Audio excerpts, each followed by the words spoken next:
તો આરટી હેઠળ અપાતા પ્રવેશ અને ફીને લઈને શિક્ષણ વિભાગને રજૂઆત કરવામાં આવી, જેમાં સ્વનિર્ભર શાળા સંચાલક મંડળે શિક્ષણ વિભાગને પત્ર લખ્યો હતો। આરટીના વિદ્યાર્થીઓની ફી હાઈકોર્ટના આદેશ અનુસાર ચૂકવવા માંગ કરાઈ છે। સક્ષમ પરિવારોના બાળકો પણ આરટી હેઠળ પ્રવેશ મેળવતા હોવાનો પત્રમાં ઉલ્લેખ કરાયો છે। ગરીબ બાળકોના હકનો લાભ સક્ષમ લોકો લેતા હોવાનો આક્ષેપ છે। શિક્ષણ વિભાગને પત્ર લખી નિયમો કડક કરવા માટે પણ માંગ કરાઈ છે। તો ખોટી રીતે એડમિશન મેળવતા પરિવારો સામે પણ સવાલ ઉઠ્યા છે। વર્ષ 2019ના હાઈકોર્ટના નિર્ણયના અમલ મુદ્દે શિક્ષણ વિભાગને રજૂઆત કરાઈ।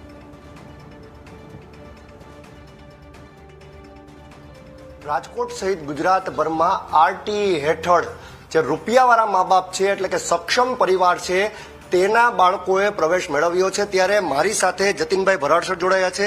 સર, આરટી હેઠળ દુરુપયોગ થઈ રહ્યો છે, આ નિયમ વધુ કડક કઈ રીતે થઈ શકે?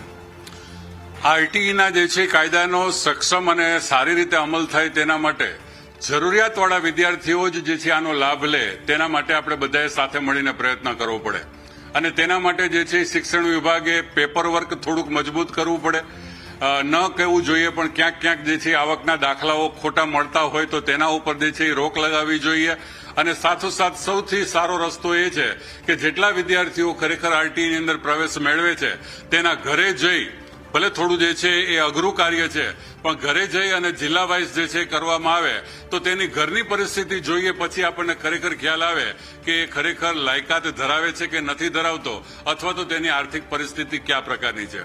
કોઈ મુદ્દાઓ સામે આવ્યા છે, કોઈ એવા વિદ્યાર્થીઓ સામે આવ્યા છે કે જે આર્થિક રીતે સદ્ધર હોય?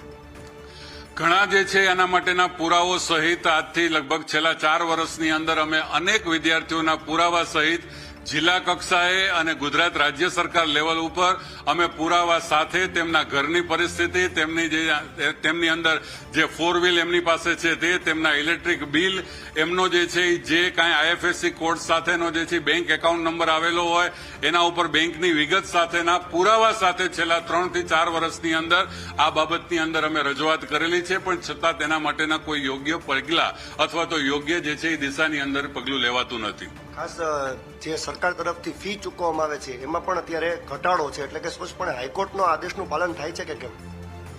હાઈકોર્ટે જે છે એ કોઈ ઓર્ડર નથી કરેલો, પણ ડાયરેક્શન આપેલું છે કે ખરેખર જે છે એ આ 10,000 કે 13,675 રૂપિયાનો જે કોઈ મીન્સ રકમ નક્કી કરવામાં આવેલી છે તે કયા અનુસંધાને નક્કી કરવામાં આવેલી છે, અને જ્યારે કોઈની ફી નક્કી નહોતી ત્યારે જે છે એ સરકારે ઉચ્ચક રીતે નક્કી કર્યું હોય તો એ બરોબર છે, પણ છેલ્લે જયારે 10 વર્ષથી એફઆરસી નો કાયદો છે અને સરકારની કમિટી દ્વારા જ જે છે એ ફી નક્કી કરવામાં આવે છે, તો ખરેખર સરકારે જે છે તે આંકડા મુજબ ચૂકવવી જોઈએ, જેથી વધારે સારી રીતે શાળા ચલાવી શકાય।